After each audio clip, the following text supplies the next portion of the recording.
Hello. Hello. Hello. क्या आप आवाज सुन पा रहे हैं? जिज्ञासु मित्रों, बहुत बहुत अभिनंदन है आपका दिव्य सृजन स्पिरिचुअल के इस लाइव चर्चा कार्यक्रम में। प्रत्येक दिवस की भांति आज भी यह कार्यक्रम प्रारंभ हो रहा है अपने समय से, रात्रि 9 बजे। आज की भी चर्चा हम शुरू कर रहे हैं। आप सभी से आग्रह की अवश्य इस चर्चा में आप भाग लें। अब तो आवाज आ रही है, अब आवाज में कोई दिक्कत नहीं है। पहले नहीं आ रही थी लेकिन अब तो आ रही है। ठीक है, हाँ जी, इट्स ओके, थैंक यू। तो हम चर्चा आगे बढ़ाएंगे। आज का विषय क्या है? वेदांत विज्ञान क्या है? वेदांत विज्ञान, ठीक है। तो वेदांत विज्ञान किसे कहते हैं और वेदांत विज्ञान से का शिक्षा क्या है, उसको उस विज्ञान में क्या सीखने को मिलता है, मुंडक उपनिषद का यह विषय है। तो हम देखते हैं मुंडक उपनिषद का तृतीय मुंडक का द्वितीय खंड आज हम प्रारंभ कर रहे हैं यहां पर। अब तक जो आपने सुना था प्रथम खंड से था, और अब जो है द्वितीय खंड आज प्रारंभ होगा, उसी पर आज हम चर्चा करेंगे। प्रथम खंड पर चर्चा में हमने बहुत कुछ श्रवण किया, बहुत गूढ़ बातें, बहुत गूढ़ रहस्य प्रथम खंड में चर्चा को सुनने को मिला। और द्वितीय खंड में भी हमने कुछ बातें सुनी। कल द्वितीय खंड तो कल ही प्रारंभ हो गया था, जिसमें कि पंचम श्लोक तक की चर्चा हमने कर ली थी। आज छठे श्लोक से ये चर्चा प्रारंभ करेंगे। तो जो पांचवें श्लोक तक जो हमने समझने का प्रयास किया द्वितीय खंड के अंतर्गत, वह क्या था कि नयमात्मा प्रवचनेन लभ्यो न मिथ्या न बहुना श्रुतेन, नयमात्मा बलहीनेन लभ्यो न च प्रमादात् तपसो वाप्यलिंगाद एतैरुपारि यर्तते यस्तु विद्वाम स्तस्यैष आत्मविशते ब्रह्मधाम। इस प्रकार से भी कहा गया कि बलहीन व्यक्ति के द्वारा उस आत्मा की उपलब्धि नहीं की जा सकती, बलहीन व्यक्ति के द्वारा परमधाम की उपलब्धि नहीं होती है। बलहीन, और हमने इस पर भी कल चर्चा की कि वास्तव में बलहीन कौन है। तो बलहीन का जो विषय है,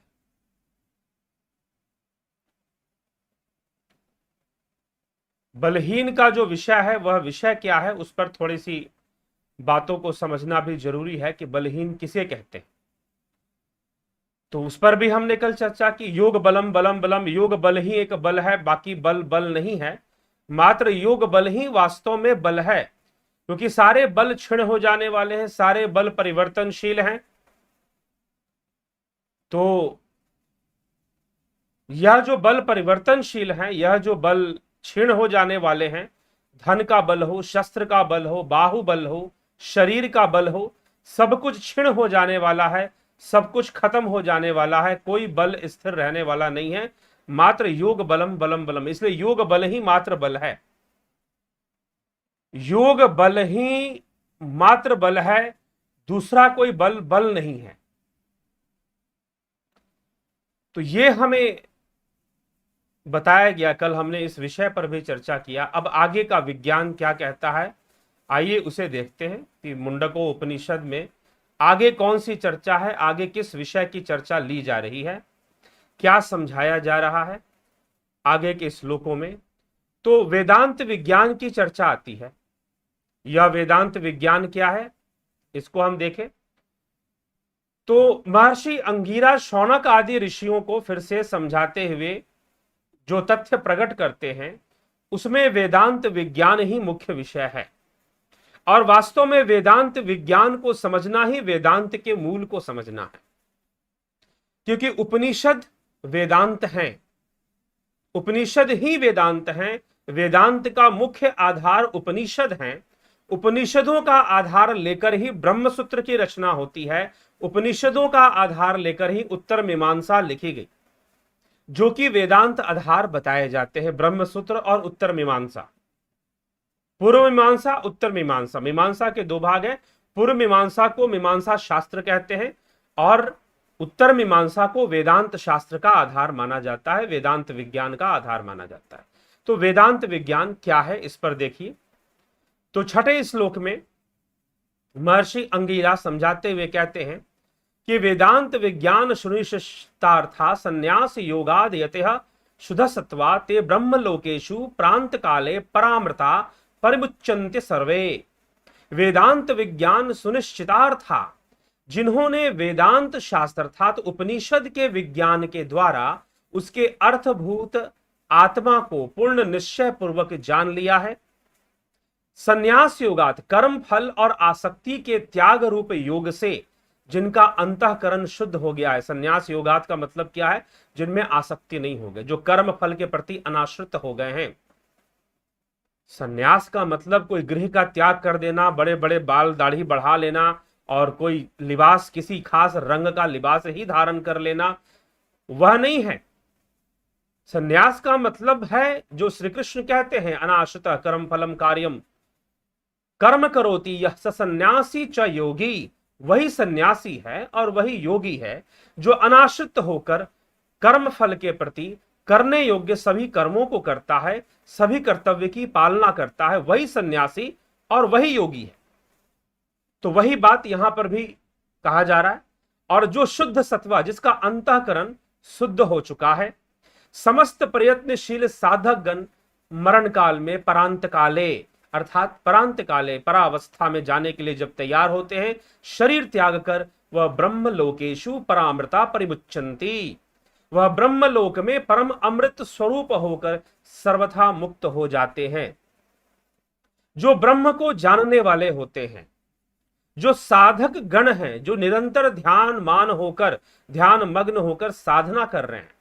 ध्यान मान होना या ध्यान मग्न होना जिनका लक्ष्य बन चुका है, जिन्होंने साधना को ही अपना लक्ष्य बना लिया है और किसी प्रकार का बाहरी आडंबर ढोंग से बचकर वह सन्यास का पालन कर रहे हैं। मात्र प्रदर्शन में नहीं कर रहे हैं, निश्चय ही वह सत्व के साथ अंतःकरण की शुद्धि के साथ ही कर रहे हैं। वह निश्चय ही ब्रह्मधाम परम धाम को प्राप्त कर जाते हैं। और इस परम धाम को प्राप्त कर लेना यह वेदांत विज्ञान है। क्या कहा गया? यह श्लोक का प्रारंभ कहां से होता है? देखिए, वेदांत विज्ञान से, कि वेदांत विज्ञान सुनिश्चितार्था, कि वेदांत विज्ञान को जानने वाले, जिन्होंने वेदांत शास्त्र के विज्ञान द्वारा उसके अर्थभूत आत्मा को पूर्ण निश्चय पूर्वक जाना है, जो आत्मज्ञानी है, जिन्होंने आत्मा को जान लिया है, वो वेदांत ज्ञानी है, वेदांत विज्ञानी है। वो, उनके पास वेदांत का विज्ञान है और वही ऐसा कुछ कर पाते हैं। और वेदांत विज्ञान के बारे में क्या कहा जा रहा है? तो वेदांत को विज्ञान क्यों कहा जा रहा है? एक बात बताइए, फिर मैं यहां पर एक बात कहूंगा। वेदांत को विज्ञान क्यों कहते हैं? विज्ञान का क्या अर्थ है? Science is not vigyan. Science is the study of natural phenomenon, but vigyan is the practice of and experiencing something transcendental, something beyond senses, जो इंद्रियों के परे है। कुछ ऐसा अनुभव करना जो इंद्रियों के परे है, अपने ध्यान योग के द्वारा, जो इंद्रियों के माध्यम से संभव नहीं हो सकता है। कुछ ऐसा अनुभव कर लेना वेदांत विज्ञान का विषय है। तो इंद्रिय अनुभूति, इंद्रियों से परे की जो अनुभूतियां हैं, उन अनुभूतियों के लिए मुख्य रूप से वेदांत विज्ञान शब्द का प्रयोग किया गया है। उन अनुभूतियों को के संदर्भ में ही वेदांत विज्ञान शब्द का प्रयोग हुआ है। ठीक है, तो यह आप इस विषय में समझें। तो विज्ञान क्या है? विज्ञान कहने का मतलब सीधा साइंस से ना लगा ले। हाँ, विज्ञान का मतलब लोग ज्यादातर लगाते हैं प्रैक्टिकल, अर्थात प्रैक्टिकल को वो लोग समझते हैं कि यह विज्ञान है। तो प्रैक्टिकल सिर्फ विज्ञान नहीं है। प्रैक्टिकल तो आप इंद्रिय जनित चीजों का भी प्रैक्टिकल करते हैं, लेकिन यहां पर जो विज्ञान ज्यादातर जो इंद्रिय ज्ञान है, इंद्रिय अनुभूति है, उससे अलग। जो इंद्रियों के परे की अनुभूति है, उन अनुभूतियों के लिए, उस प्रैक्टिकल के लिए विज्ञान शब्द का प्रयोग यहां शास्त्रों में किया जाता है। ना कि जिसे आप साइंस कहते हैं, जिसका आप प्रैक्टिकल लैब में करते हैं या बाहर कहीं पर करते हैं, मशीनें जिससे आप बना लेते हैं, उसके लिए विज्ञान शब्द का प्रयोग यहां नहीं हो रहा है, ना गीता में ना उपनिषदों में, ये ध्यान रखिएगा। तो वेदांत विज्ञान अर्थात वेदांत की जो परा ज्ञान है, जो परा विद्या है, परा विद्या ही वेदांत विज्ञान है। तो जो परा विद्या है वही वेदांत विज्ञान है।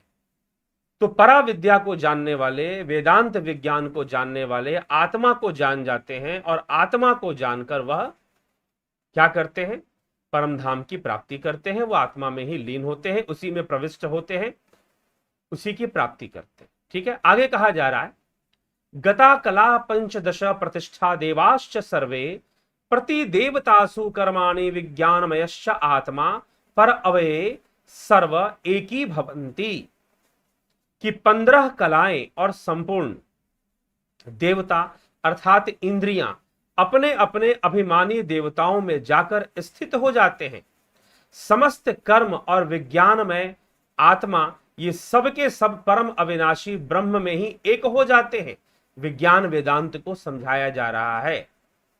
अर्थात वह साधक जो ऐसी साधना कर रहा है, वेदांत की साधना कर रहा है, परा विद्या की साधना कर रहा है, वेदांत विज्ञान की साधना कर रहा है, आत्मज्ञान की साधना कर रहा है, वो क्या होगा कि 15 कलाएं और संपूर्ण देवता और इंद्रियां अपने अपने अभिमानी देवताओं में जाकर स्थित हो जाएंगी। समस्त कर्म और विज्ञान में आत्मा सब के सब परे अवय परम अविनाशी ब्रह्म में ही स्थित हो जाएंगे, एक ही भाव हो जाएंगे।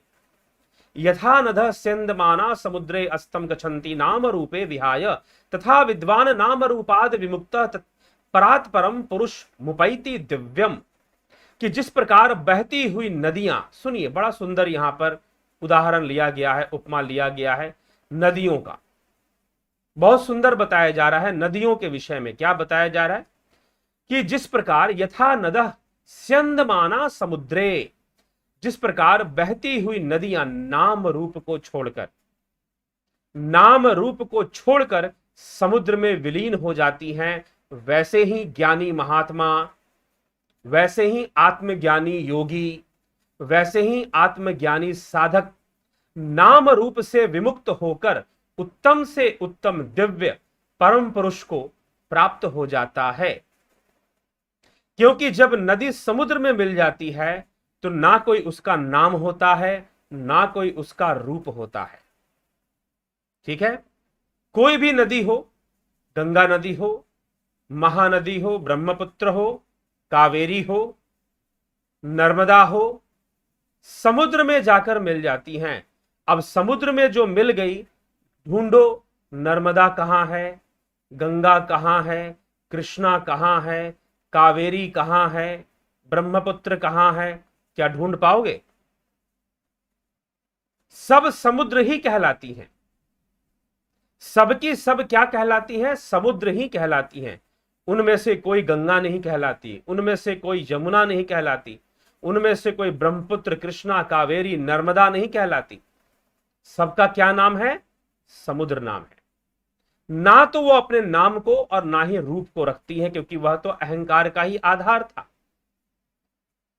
अहंकार का ही आधार था।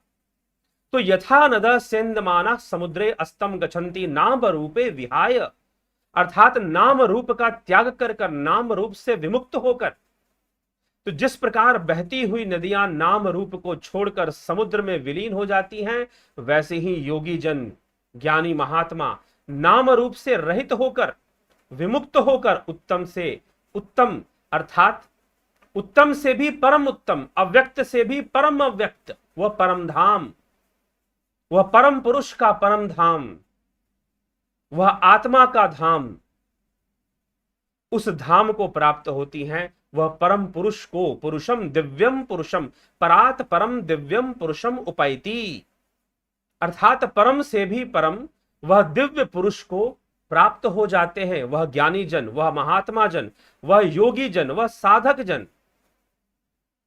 ठीक है जिज्ञासु, तो यह वेदांत विज्ञान है। यह वेदांत विज्ञान का मूल है, यह वेदांत विज्ञान का आधार है। तो इस प्रकार से वह मोक्ष को प्राप्त करती हैं। यह बात यहां पर समझाया जा रहा है। तो उत्तम से उत्तम, तो ब्रह्म को जानने वाला ब्रह्म ही हो जाता है। यही तो आज का विषय है, वेदांत विज्ञान और ब्रह्म ज्ञान। आगे कहते हैं 9वें श्लोक में क्या कहा जा रहा है। 9वें श्लोक में कहा जा रहा है, स यो ह वै तत्परम ब्रह्म वेद ब्रह्मैव भवति नास्य ब्रह्म वित्कुले भवति तरति शोकम तरति पापमानम गुहा ग्रंथिभ्यो विमुक्तो अमृतो भवति। कि निश्चय ही जो कोई भी उस ब्रह्म को जान लेता है, हा यह वै तत् परमं ब्रह्म वेद, स यो ह वै तत् परम ब्रह्म वेद ब्रह्मैव भवति। क्या अर्थ है? स यो ह वै तत् परमं ब्रह्म वेद ब्रह्मैव भवति। स यो ह वै, जो या जो कोई भी उस तत्परमं ब्रह्म वेद, उस ब्रह्म को जानता है, ब्रह्मैव भवति, वो ब्रह्म ही हो जाता है। इस श्लोक की पहली लाइन, अगर आपके पास उपनिषद हो मुंडक, तो जरा खोल के देखिए क्या कहा जा रहा है।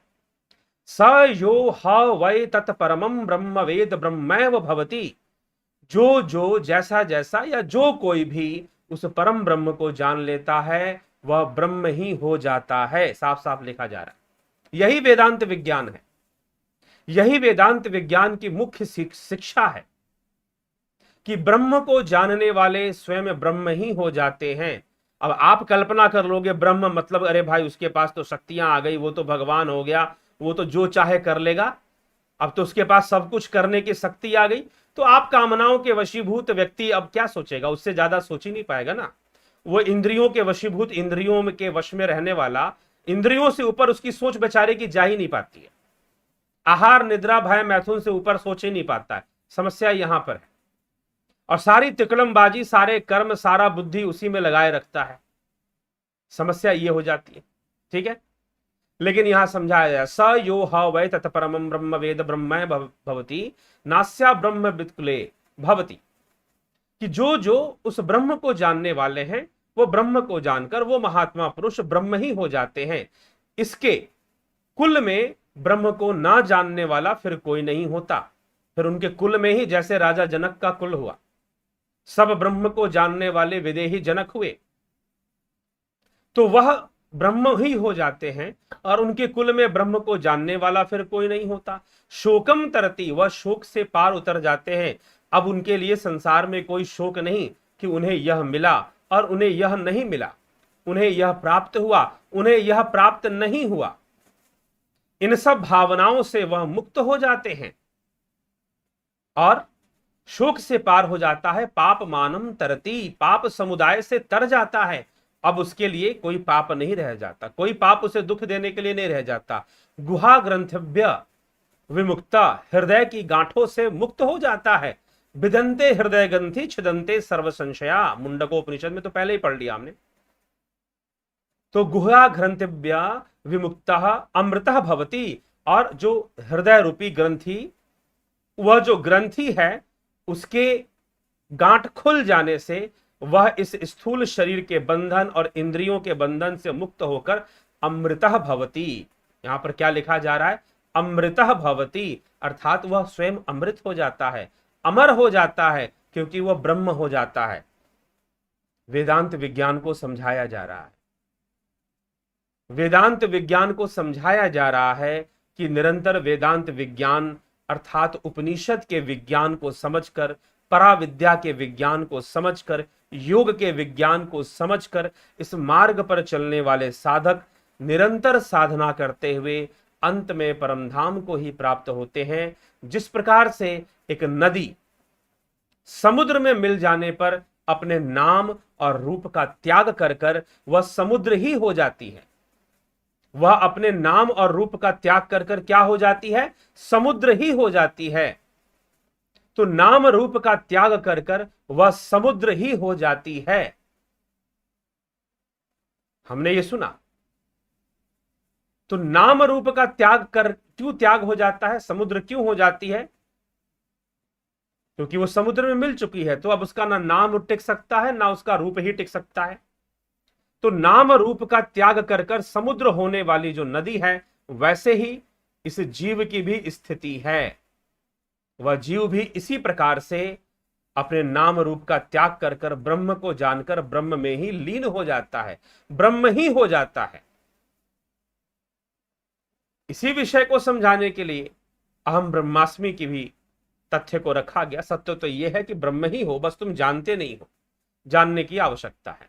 तो चलिए इस विषय को आगे कैसे रखते हैं।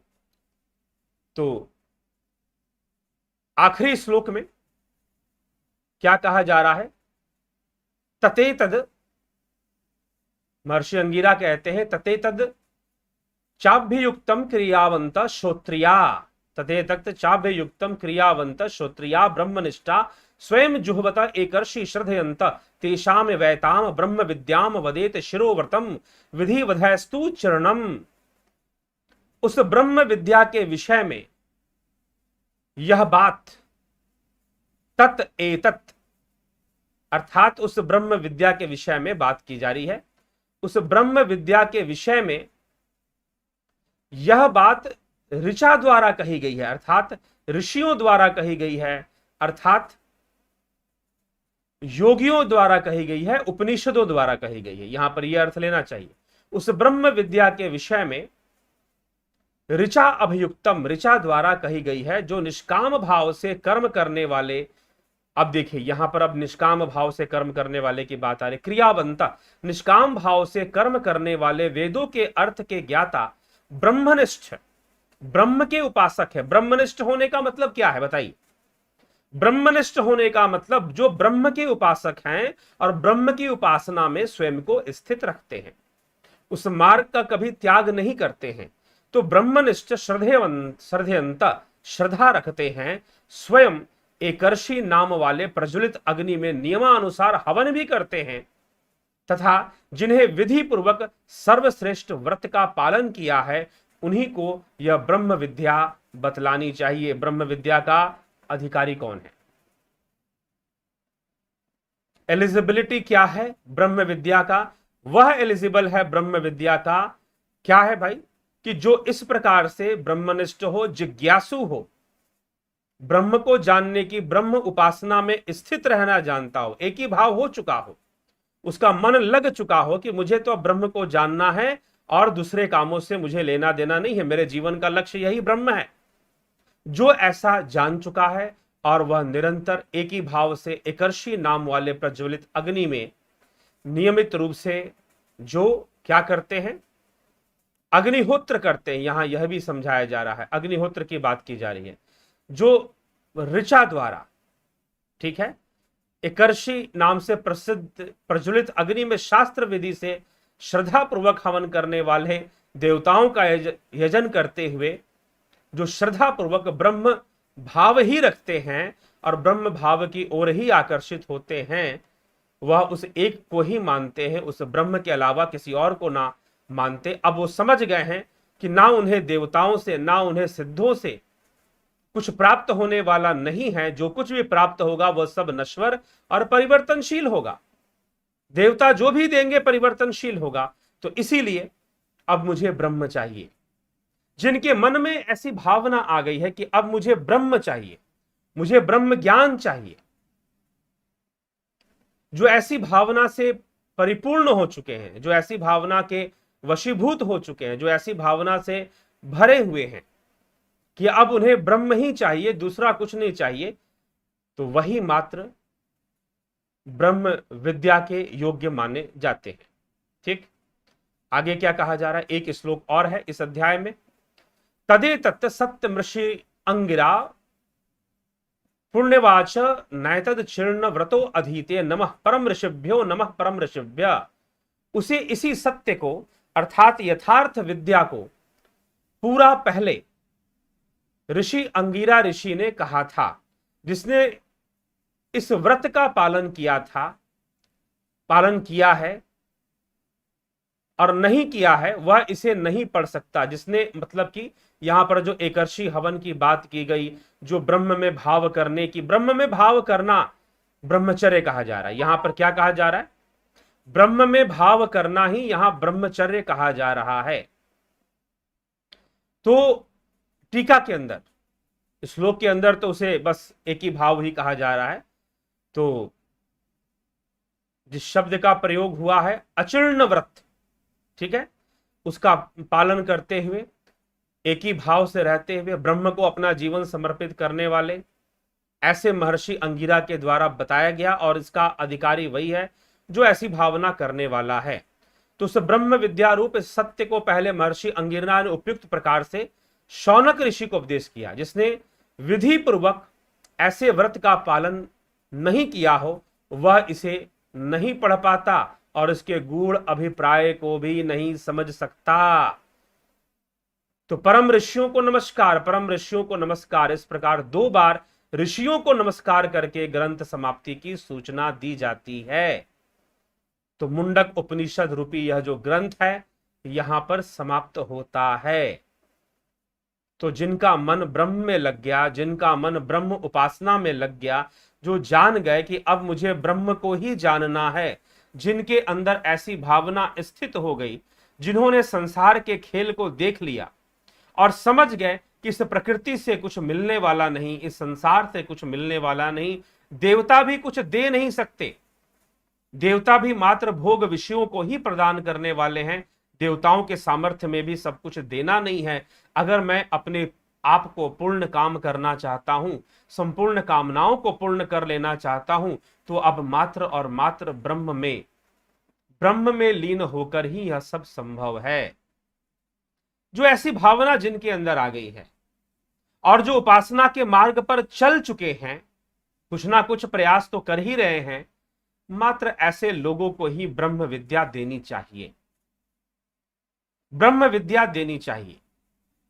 जो निष्काम भावना से कर्म करना सीख गए हैं, जिनकी कामनाएं शेष नहीं रह गई है।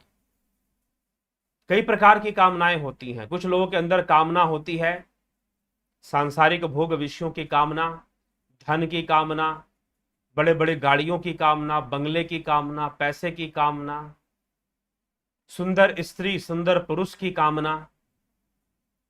ऐसी अनेक कामनाएं होती हैं। लेकिन कुछ लोगों के अंदर और कामनाएं होती हैं, कीर्ति की कामना, दुनिया मुझे जान जाए, मैं सबसे बड़ा ब्रह्मचारी हूं, मैं लोगों को ब्रह्मचर्य सिखाऊंगा, गुरु बनने की कामना, ठीक है, लोक कल्याण करने की कामना। लेकिन है तो कामना ही, और जहां कामना है वह बंधन का कारण बन जाएगा। यह अलग बात है कि ऐसे लोगों से तो लोगों का कुछ कल्याण भी होगा, जो लोगों का कल्याण करना चाहते हैं।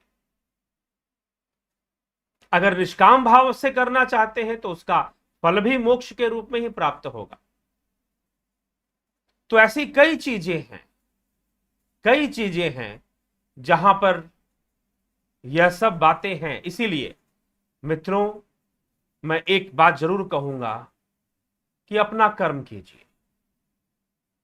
आपके पास कुछ है, समाज को उचित देने लायक, आप दीजिए। लेकिन बहुत तरह की आशा मत रखिए कि आपको बदले में बहुत कुछ मिल जाएगा, ठीक है। तो कई बार लोग मुझे संपर्क करते हैं, बहुत विचित्र विचारधारा से वो चलते हैं और कई बार विचित्र सी बातें करते हैं मुझसे, बहुत तरह की विचित्र बातें। ऐसे लोग मुझे मिलते रहते हैं क्योंकि उनको नहीं पता कि मैं अपने जीवन में किन किन पड़ावों से होकर गुजर चुका हूं।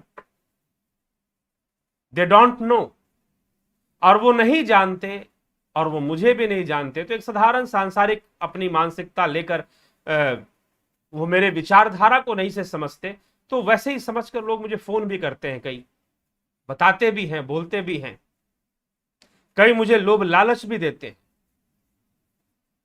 मुझे लोभ देते हैं कि भाई आप, मैं 1 महीने के अंदर 1 मिलियन सब्सक्राइबर मैं बनवा दूंगा आपके चैनल पर।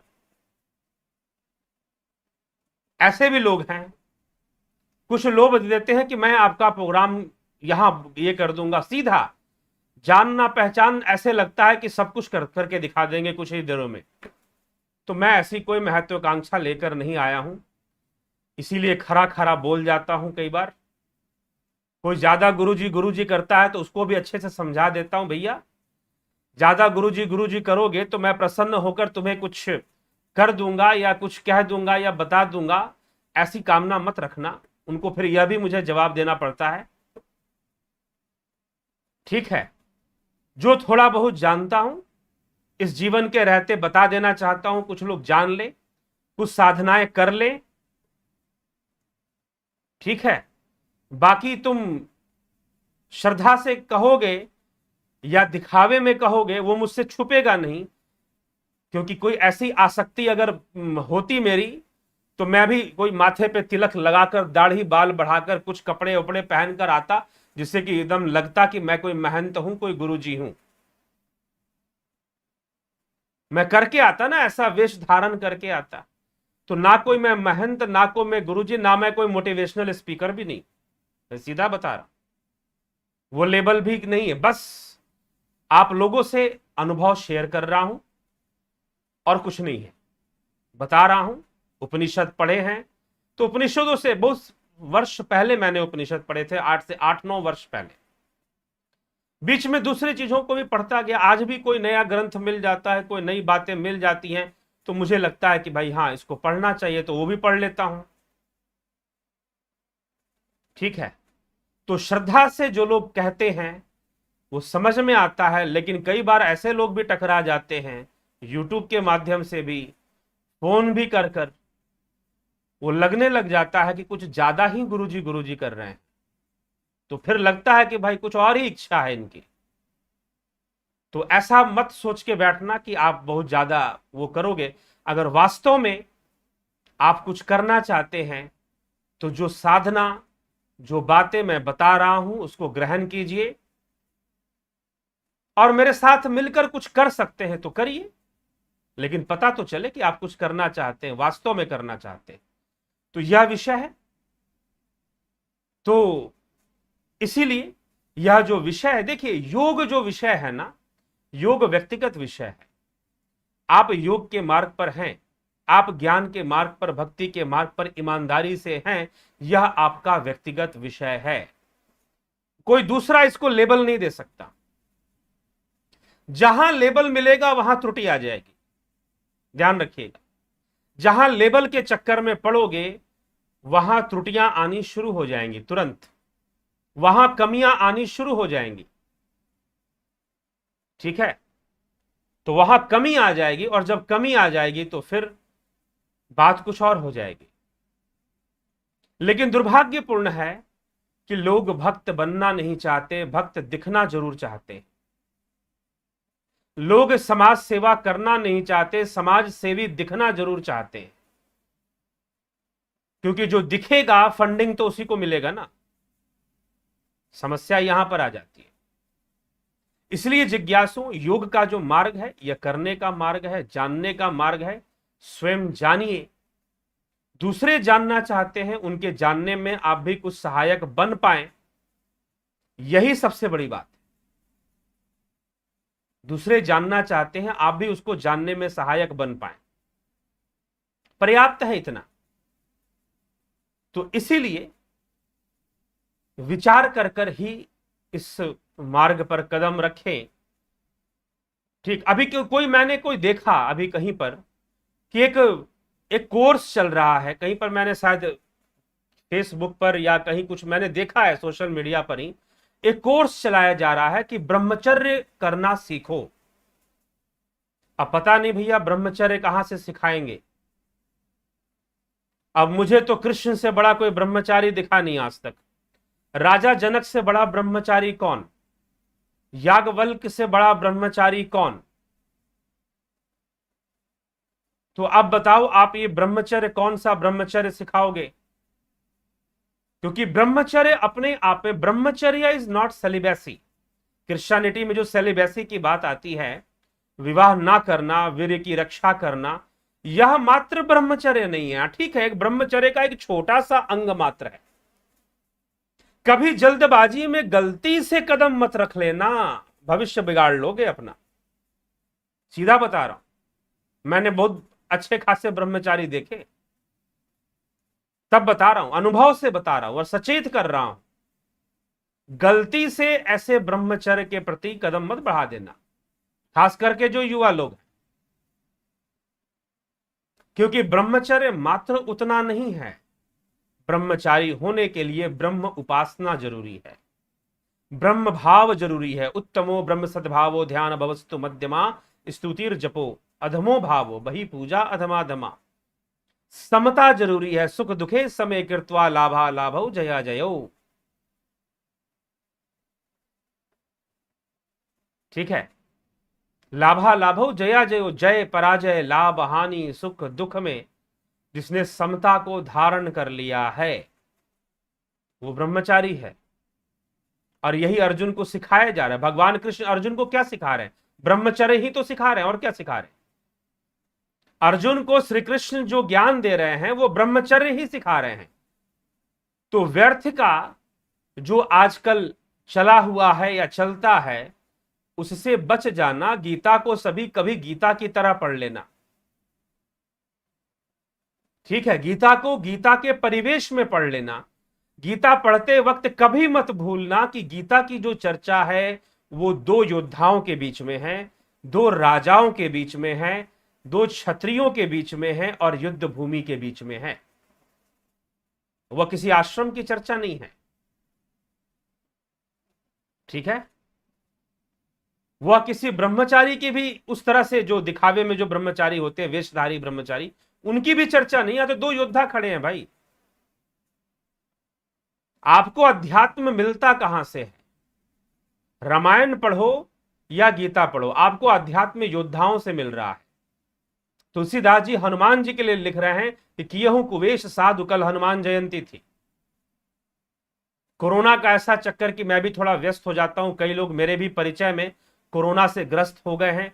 कुछ तो उम्र में मुझसे बड़े लोग, उनकी मृत्यु भी हो गई है। कोई परिवार कोई बचा नहीं है। हर परिवार में ऐसी समस्याएं तो हैं ही। तो मेरे साथ भी है, उनसे भी मिलना, उनको भी देखना, उनसे भी बातें करते रहना, जहां तक उनकी सहायता कर सकते हैं, जो बातें सुन सकता है समझ सकता है वो करते हैं, ठीक है? लेकिन जो चर्चा है गीता उपनिषद की, क्या चर्चा है उसको समझिएगा। कभी कभी अष्टावक्र महागीता को समझिएगा, क्या चर्चा कर रहे हैं राजा जनक। तो कभी भी साधक बनिए, उपासना शुरू कीजिए, साधना शुरू कीजिए, बस सब अपने आप होगा। ब्रह्मचर्य की भी प्राप्ति हो जाएगी। लेकिन जबरदस्ती का, क्योंकि देखिए हमारी संस्कृति और हमारे जो कॉन्सेप्ट्स हैं, जो स्पिरिचुअल क्या कहें आध्यात्मिक कॉन्सेप्ट्स हैं, वो बहुत ज्यादा पाश्चात्य कॉन्सेप्ट से प्रभावित हैं। चाहे ईश्वरवाद का विषय हो, चाहे ईश्वरवाद का विषय हो, या फिर स्वर्ग नरक का विषय हो, या फिर ब्रह्मचर्य का विषय हो, यह सब पश्चिम से प्रभावित है। पश्चिम से प्रभावित है। हमारी संस्कृति में एक विवाहित व्यक्ति भी ब्रह्मचारी कहा जा सकता है, जैसे राजा जनक ब्रह्मचारी कहलाए, ठीक है? ब्रह्मचारी भी कहलाए, ब्रह्मज्ञानी भी कहलाए, सुखदेव मुनि के गुरु हुए। यह समझ लीजिएगा। तो इसीलिए कॉन्सेप्ट्स लोगों के बिगड़े हुए हैं और वो उसी को सत्य मानकर चलते हैं। यहीं पर मात खा जाते हैं। फिर उपनिषद की बातें समझ में नहीं आएंगी कि ये क्या कह दिया, प्रश्नोपनिषद में क्या कह दिया गया, कौन सी बात कह दी गई, समझ में नहीं आएंगे, समझ के परे हो जाएंगी। फिर कौन सा ब्रह्मचर्य सिखाओगे, कौन सा ब्रह्मचर्य बताओगे? तो इसीलिए साधना क्या है, उपासना क्या है, क्या करना है आपको, ठीक है? तो क्या करना है आपको ये खुद निश्चय करेंगे ना। लोग आजकल ऐसे ऐसे लोग हैं समाज में जिनके लिए आध्यात्मिक ज्ञान और कुछ इस तरह की बातों का प्रचार करना, वो सोचते हैं कि भाई क्यों ना इस फील्ड में उतर जाएं, यह भी धंधा अच्छा है आजकल, इस फील्ड में भी उतर जाते हैं, यह भी अच्छा धंधा है। हाँ जी, तो कृपया करके धन कमा सकते हैं आप, परंतु आप अपने साथ तो बेईमानी करेंगे ही करेंगे, कई दूसरे लोगों के साथ भी आप बेईमानी कर जाएंगे। अगर आपका लक्ष्य दूसरों को कुछ देना नहीं है, दूसरों को सतमार्ग पर लाना नहीं है, दूसरों को योग मार्ग पर वास्तव में ले आना नहीं है, तो फिर निश्चय ही आप अपने आप को भी धोखा देंगे और दूसरों को तो आप देखिए दे ही रहे हैं धोखा। लोभी गुरु लालची चेहरा वाली हालत हो जाएगी, फिर नरक में होए ठेलम ठेला, ऐसे कबीर साहब ने कुछ कहा है। तो वास्तव में क्या कुछ देना चाहते हैं समाज को, वास्तव में लोगों को कुछ देना चाहते, उनकी जीवन का समस्याओं का वास्तव में समाधान देना चाहते? प्रश्न ये है। लोगों की बहुत सारी समस्या, योग तो छोड़ दीजिए, मैं तो कभी कभी कुछ लोग मेरे साथ पास आते हैं। एक लड़का आया अभी कुछ दिनों पहले, आया नहीं, उसने फोन किया था, आएगा कहां से, फोन किया था। बहुत तरह की बातें, मैं ब्रह्मचर्य का पालन करना चाहता हूं, अब मुझे ऐसे विचार आते हैं, मुझे ऐसे सपने आते हैं, कॉलेज की लड़की सपने में आ जाती है और फिर मैं उससे बड़ा प्रेम भी करता हूं। अरे तू क्या क्या बोले जा रहा है। मैंने कहा इतना मत सोच भाई, तू पागल खाने पहुंच जाएगा, साइकेट्रिस्ट के पास तुझे जाना पड़ेगा। एक तरफ तू ब्रह्मचारी बनना चाहता है, एक तरफ तुझे अपने रेती रक्षा की चिंता है, और एक तरफ तुझे पता नहीं कौन सा सच्चा प्रेम भी दिखाई दे रहा है, एक तरफ तुझे यह भी दिखाई दे रहा है। तो ऐसी विचारधारा को नष्ट कर दे और ये मत सोच कि तू विवाह कर लेगा तो फिर तू साधना नहीं कर सकता, योग नहीं कर सकता। ऐसी भावना से तू मुक्त हो जा। ये कर क्या रहा है तू? तो कई युवा ऐसे होते हैं, 50 तरह की विचारधाराएं एक साथ लेकर अब बीच में हैंग हो जाते हैं, क्या करे क्या ना करे। कोई गुरुजी ने समझा दिया तो ब्रह्मचारी बनने निकल गए, फिर कहीं पर कुछ पसंद आ गया तो फिर उसके पीछे पड़ गए। तो कभी कुछ निश्चय ही नहीं कर पा रहे, कोई गाइडलाइंस ही नहीं है, मिसगाइड करने वाले अधिक हैं। कोई सिद्धियों का, आजा बेटा मैं तेरे को वशीकरण सिखा देता हूं, सम्मोहन विद्या। एक लड़का मिला, वो सम्मोहन विद्या सीखना चाहता, वशीकरण सीखना चाहता है। करेगा क्या? तो बोला लोगों का कल्याण करूंगा, मैं कुछ नहीं करने वाला। तूने जरूर कोई देख रखी होगी, उसको फंसाने की कोशिश करेगा। तो हंसने लग। तो क्या है, योग सीखो भोग सीखो, बात एक ही है। सत्य तो यह है कि लोगों को सिर्फ भोग, योग ही नहीं भोग भी सीखना है, और वो उन्हें आता नहीं कि भोग कैसे करना है, आहार निद्रा भय मैथुन कैसे करना, यही नहीं पता उन्हें। अगर पता होता तो बीमारियां पैदा ना होती। तो इसीलिए बहुत कुछ है, जीवन हम अच्छे से जी पाए। हमारा लक्ष्य क्या है कि हम जीवन अच्छे से जी पाए, हम एक बेहतर जीवन जी पाए। सिर्फ योग योग ब्रह्मचर्य ब्रह्मचर्य इन बातों से ही सब कुछ नहीं चला जाता। अगर यही बातें महत्वपूर्ण होती तो उपनिषदों के अंदर विवाह की बातें, स्त्री पुरुष संबंध की बातें उपनिषदों में नहीं मिलती फिर। लेकिन उपनिषदों में क्यों मिलती है फिर ऐसी बातें? गाइडेड होती हैं, वो गाइड किया जाता है, एक मार्ग दिया जाता है, एक रास्ता दिया जाता है। व्यक्ति जीना सीखे, उसके साथ जब तक शरीर है, जब तक पंच तत्व हैं, तब तक काम बात कफ लोभ अपारा क्रोध पीत नित छाती जारा। मानस रोगों के बारे में गोस्वामी तुलसीदास जी ने रामचरितमानस में चर्चा की है कि जल से लोभ है, अग्नि से क्रोध है, वायु से काम है, आकाश से शोक है, पृथ्वी से तुम्हारा अहंकार है। तो इस प्रकार से जब तक शरीर है तब तक विकार तो रहेंगे ही रहेंगे, आहार भी रहेगा, निद्रा भय मैथुन सब रहेंगे तुम्हारे साथ। तुम्हें इनके साथ जीना सीखना है। सच्चाई ये है, you need to know the trick how to cope with लोभ मोह काम क्रोध अहंकार आहार निद्रा भय मैथुन। हाउ टू कोप विथ, इनके साथ कैसे डील करना है। ये सीखना है। भोगों को भोगने की कला भी सीखनी है। और तुम्हें सिद्धि प्राप्त करनी है तो किसी को वशीकरण कर लेना है, तो किसी को कुछ कर लेना है, कुछ कर लेना है। भटको मत। निश्चय ही जीवन सत्य है। सच्चाई क्या है? व्यक्ति को धन चाहिए, व्यक्ति को रिश्ते नाते चाहिए, व्यक्ति को परिवार अच्छा चाहिए, अच्छे रिलेशनशिप चाहिए, पावर चाहिए, उसे ओहदा चाहिए। क्यों चाहिए? कि वो अपने जीवन को बेहतर बना पाए। लेकिन यह सब होने के बाद भी वह अपना जीवन बेहतर नहीं बना पाता भाई, यही समस्या है। वह अपना जीवन नहीं बना पाता। कई बार तो वो गुरु जी की सेवा में लग जाता है।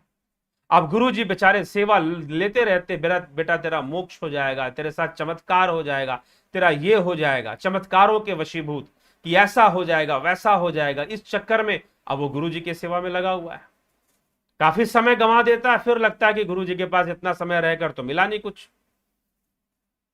सच्चाई ये है कि बस इस जीवन को जीना सीखना है। इस तरह से जीना सीखना है कि यह जीवन हमें रुलाए ना, या हमें बांधे ना, हम इसमें बंधन युक्त ना हो। तभी जाकर, और संपूर्ण मार्ग, चाहे वेदांत विज्ञान है, चाहे वह योग विज्ञान है महर्षि पतंजलि का, वह एक ही विषय है।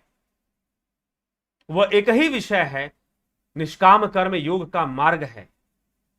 चलते जाना है, चलते जाना है। रही बात मृत्यु की, क्या है मृत्यु? एक पड़ाव है। मृत्यु एक स्टेशन है, बस गाड़ी वहां रुकेगी, फिर चल पड़ेगी। एक नए शहर से दूसरे नए शहर में आप चले गए, समझ लो मृत्यु हो गई। और मृत्यु कुछ भी नहीं है। कोरोना क्या कर रहा है? फिजिकल सिस्टम को सीज कर दे रहा है। फिजिकल सिस्टम को सीज कर दे रहा है। आपके कर्म संस्कारों का वो कुछ नहीं कर सकता।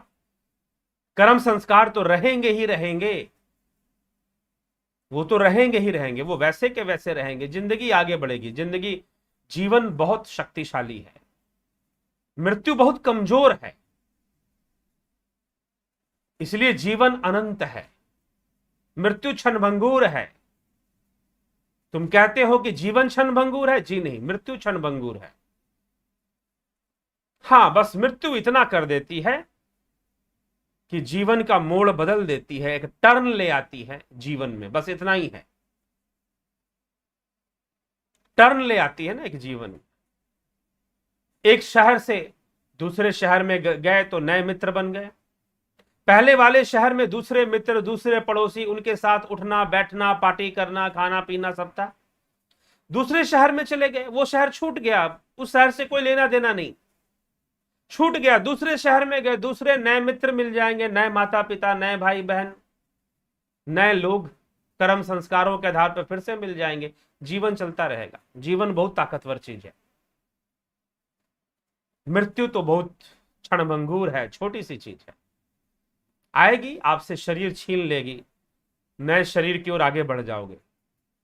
अगर योगी बन गए, कुछ योग में उपलब्धियां कर ली इस शरीर के छूटने के पहले, तो मुक्त हो जाओगे, जीवन मुक्त की तरह रहोगे। अगर ना भी हुए तो जितना योग किए उसका फल तो अगले जन्म में फिर से प्राप्त हो जाएगा। क्यों इतनी चिंता करना? लेकिन फिर भी मानव जीवन मिला है, भाग्य से मिला है। मानव जीवन का सामर्थ्य है योग करना, तो योग तो करिए ही करिए।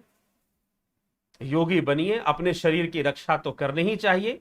मनुष्य शरीर जब प्राप्त है, इसी शरीर के माध्यम से तो योग संभव है। इसलिए बड़े भाग मानुष तन पावा, सुर दुर्लभ सदग्रंथ ही गावा, साधन धाम मोक्ष कर द्वारा, पाई न जही परलोक समारा, कहा गया। तो इसलिए जिज्ञासुओं, भयभीत होने की जरूरत नहीं है, डरने की जरूरत नहीं है, बहुत अधिक व्यथित होने की जरूरत नहीं। कई लोगों को मैं देखता हूं, चलिए आज तो कोरोना है, लेकिन दूसरे कई विषय हैं जिसको लेकर लोग परेशान रहते हैं, अंतःकरण से असंतुष्ट रहते हैं, बेचैन रहते हैं। कोई धन के कारण, कोई रिश्ते नातों के कारण, कल्पनाओं में। कई युवाओं को देखता हूं, ना जाने कैसी कैसी कल्पनाओं में अपना जीवन व्यतीत करते हैं। किसी को ब्रह्मचर्य का भूत सवार, तो किसी को गर्लफ्रेंड बनाने का भूत सवार, तो किसी को फिशिंग का भूत सवार। कुछ पैसा इकट्ठा कर ले, कुछ बैंक बैलेंस बना ले, पता नहीं उसका क्या करेगा, कर पाएगा कि भी नहीं कर पाएगा अगर सही विचारधारा ना हुई तो। इसलिए ठहर जाओ, रुक जाओ। जीवन अपने आप में ही महत्व रखता है। किसी को कंपटीशन क्लियर करने का भूत सवार है, नशा है, ना हुआ तो छत से कूदकर आत्महत्या भी कर लेते हैं। ठीक है, तो लाइफ बस लाइफ है। सच्चाई तो यह है कि जीवन ना तो बहुत धन से अच्छा होता है, कई बार लोग हैं बहुत धन है उनके पास, लेकिन जीवन खराब होने के दूसरे अन्य कारण है। जीवन बिगड़ने के जीवन में, क्योंकि आपने जीवन को महत्व ना देकर, जीव को महत्व ना देकर, जीवन को महत्व ना देकर कुछ और चीजों को महत्व दिया जरूरत से ज्यादा। उनके होने से भी जीवन है और उनके ना होने से भी जीवन है। इसलिए तो मैं कह रहा हूं ना कि जीवन अनंत है, जीव अविनाशी है, मृत्यु क्षणभंगुर है। ठीक है, तो इसीलिए जीवन को जितना है उतना जी लीजिए, अच्छे से योग कीजिए, श्वासों को भर भर के लीजिए, अनुभव कीजिए कि आप अपने संपूर्ण जीवन को जी रहे हैं। चलिए कमेंट देख लें। गायत्री ओली जी, अभिनंदन आपका। जगत नारायण जी, विक्रम सिंह जी, स्मिता सावंत जी, सुरेश भामरे जी, आनंद ठाकुर जी, देवरतन बलदावा जी, जयंती भाई पटेल जी, सबका बहुत बहुत अभिनंदन। आज देवरतन जी पहले से पहुंचे, राजू पाल जी, आनंद ठाकुर, जो राम निवास मीना जी, महेश मकवाना जी, जय श्री कृष्ण जी। ठीक है, कल हमारी चर्चा इसी विषय पर हुई थी। किस विषय पे भाई साहब बताएं? अच्छा, ये जो आज का विषय, ठीक है। अमित्रा, गुरुजी नमस्कार। इस समय देश का सारा सिस्टम चरमरा गया है, राजनेताओं ने सत्यानाश कर दिया है, इसके ऊपर आपके क्या विचार हैं? चारों तरफ हाहाकार, त्राही माम मचा हुआ है, कुछ बोलो, कुछ बोलो। क्या बोले? देखिए सुनिए, जो स्थिति है, आपको उस स्थिति को आपने समझा नहीं है, पहली बात तो ये। अब मैंने पिछले वर्ष, आज मैं इस बात को थोड़ा सा बोलूंगा इस विषय पर। आपने जो यहां पर बातें लिखी हैं कि राजनेताओं ने वो कर दिया है, आपने एक बात अच्छी कही कि ये जो सिस्टम है वो चरमरा गया है, त्राही माम हो रहा है, ये बात ठीक है, यह बात स्वीकार करते हैं। परंतु राजनेताओं ने ऐसा कर दिया है, अगर आप राजनेताओं को दोषी दे रहे हैं तो कहीं ना कहीं आप भी दोषी साबित हो जाएंगे। आपको मैं बता दूं, आप भी दोषी साबित हो जाएंगे, बचेंगे नहीं। आपने इस विषय में अपनी जानकारी एकत्र की थी या नहीं की थी? मैंने पहले भी आपको एक बात बता दूं कि पिछले वर्ष ही मैंने कोरोना वायरस के ऊपर, मैं वैसे जो लोग बताना पड़ता है, मैं यहां अध्यात्म की चर्चा करता हूं, लेकिन कई बार कंप्यूटर साइंस की बात करता हूं, क्योंकि मैं कंप्यूटर साइंस से पढ़ा लिखा हूं, इसलिए मैं जानता हूं what is programming language, C++ क्या है, विजुअल बेसिक क्या है, मुझे पता है। +2 में मैंने बायोलॉजी भी पढ़ी है, तो बायोलॉजी के बारे में भी कुछ चीजें जानता हूं। मेडिकल साइंस में भी इंटरेस्ट रखता हूं। सिर्फ फिलॉसफी तो फिर बाद में, मैंने, मेरा रुचि इतनी बढ़ गई दर्शन शास्त्रों में कि मैंने कहा कि इनको जानना चाहिए और वैज्ञानिक दृष्टिकोण से इनको समझना चाहिए और लोगों तक इसे पहुंचाना चाहिए। तो काफी लंबा समय मैंने इसमें भी लगाया, नहीं भी तो कम से कम 15-17 वर्ष तक। तो पिछले वर्ष ही मैंने ऐसे मैसेजेस काफी डाले थे। हाँ, यह है कि मेरी आदत नहीं किसी को प्रोपेगेंडा की तरह कुछ ऐसा बनाकर किया जाए, डाला जाए, सीधी सीधी बात लोगों को बता दी जाए। और ऐसी बात नहीं है, कई लोगों ने इस पर चर्चा की थी, कई लोगों ने इस पर चर्चा की थी। नंबर 1 बात ध्यान से सुनिए कि कोविड-19 इज ए इंजीनियर्ड वायरस। क्या है कोविड-19? जो लोग नहीं समझे होंगे आज समझ लीजिए। अगर आज समझ रहे हैं तो बहुत बड़ी गलती कर रहे हैं। पिछले वर्ष भी कई टीवी चैनल्स ने इस मुद्दे को उठाया था कि कोविड-19 इज इंजीनियर्ड वायरस। ठीक है, किसको दोष दोगे? चाइना को दोष दोगे या किसी को कहोगे ये आपकी जिम्मेदारी, but it is engineered virus. कौन कौन से वायरस हैं? कोरोना फैमिली के अंदर जो वायरस है, ये लास्ट ईयर ही ये मैटर कई लोगों ने, कई वैज्ञानिकों ने उठाया था, इसका प्रचार भी किया गया था। लेकिन चक्कर क्या है, आप न्यूज मीडिया को सुनोगे, आप लोग कुएं का मेंढक बनना पसंद करते हैं। समस्या यहां पर है, आप देश के साथ नहीं रुकते, आप किसी के फॉलोवर बन जाते हैं। यहीं पे आप मार खा जाते हैं, यहीं पर आप मार खा जाते हैं जब आप फॉलोवर बनना शुरू कर देते हैं। कोई नेता हो, कोई मीडिया एंकर हो, किसी का फॉलोवर मत बनिए। जो देश के लिए काम कर रहा है आप उसका साथ दीजिए, बस। लॉजिक मत दीजिए, तर्क मत दीजिए। आप तर्क देना शुरू कर देते, आप फॉलोइंग शुरू कर देते। कोविड-19 इज इंजीनियर्ड वायरस। कोविड-19 के जो सिम्टम है ये लास्ट ईयर ही क्लियर हो गया था, और मैंने कई लोगों को प्रमोट किया था। यह जो टॉपिक था इस पर पूरा एक छोटा सा एक पोस्ट बनाकर व्हाट्सएप के ऊपर मैंने प्रमोट किया था कि लोगों को यह पता होना चाहिए इंजीनियर्ड क्यों है। कोई देखने नहीं गया वुहान के लेबोरेटरी में कि चाइना के वैज्ञानिकों ने इसे इंजीनियर्ड किया है, बनाया है इसे, इस वायरस को। कैसे बनाया है? Influenza virus, MERS virus, Middle east respiratory syndrome, SARS virus जो कि डेडली वायरस था, चाइना के टाइम पर लाखों लोग, लाखों की संख्या में मौतें हुई थी सार्स वायरस से चीन में कई वर्ष पहले। SARS virus, influenza flu virus and MERS, middle East, Saudi Arabia में एक वायरस फैला था जो कि कोरोना फैमिली का था, उसे MERS, middle east respiratory syndrome. इन सब को लेकर एक वायरस बनाया गया कोविड-19, दैट इज कोरोना वायरस। यह पिछले साल ही क्लियर हो गया था, लेकिन आप उन न्यूज चैनल वाले को, वो कौन सा NDTV वाला महामूर्ख जो बोल रहा था कि लॉकडाउन बेकार में लगाया गया, लॉकडाउन सरकार ने थोपा है, आप ऐसे लोगों को फॉलो करना शुरू कर देते। ठीक है, जो बोल रहे थे कि लॉकडाउन बेकार में लगाया गया, आपको लगा कोरोना वायरस तो बस सर्दी खांसी है। तो जिन वैज्ञानिकों ने रिसर्च किया था कि corona virus is engineered virus, जो ये जानते थे, उनको पता था कि सेकेंड वेव आएगी, दोबारा आएगी कभी ना कभी, क्योंकि बीमारियां आती हैं भाई, जाती नहीं है। बीमारियां आती हैं, जाती नहीं है, यह ध्यान रखिएगा। आपको जीना सीखना पड़ता है, आपको उसके साथ जीना सीखना पड़ता है। ठीक है, तो ये समझ लीजिए। तो मीडिया वालों का कोई ईमान नहीं होता, आज कल बोलेंगे कल कुछ बोल जाएंगे। उनका क्या है, उनका तो दो जुबान, उनको बोलने का पैसा मिलता, उनको सारी फंडिंग बोलने के लिए।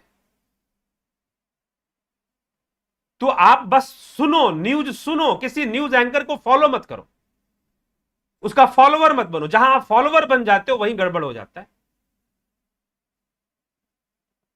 ठीक है, तो कोविड-19 आज भी आप टेस्ट कराओगे ना, कोविड टेस्ट, तो कई टेस्ट करने वाले लिखेंगे सार्स कोव, सार्स कोव, वो कोविड-19 नहीं लिखेंगे, सार्स कोव लिखकर रिपोर्ट में आएगी। सार्स मतलब इट इज सार्स वायरस, और सार्स वायरस चाइना में लाखों लोगों को पहले ही मार चुका है।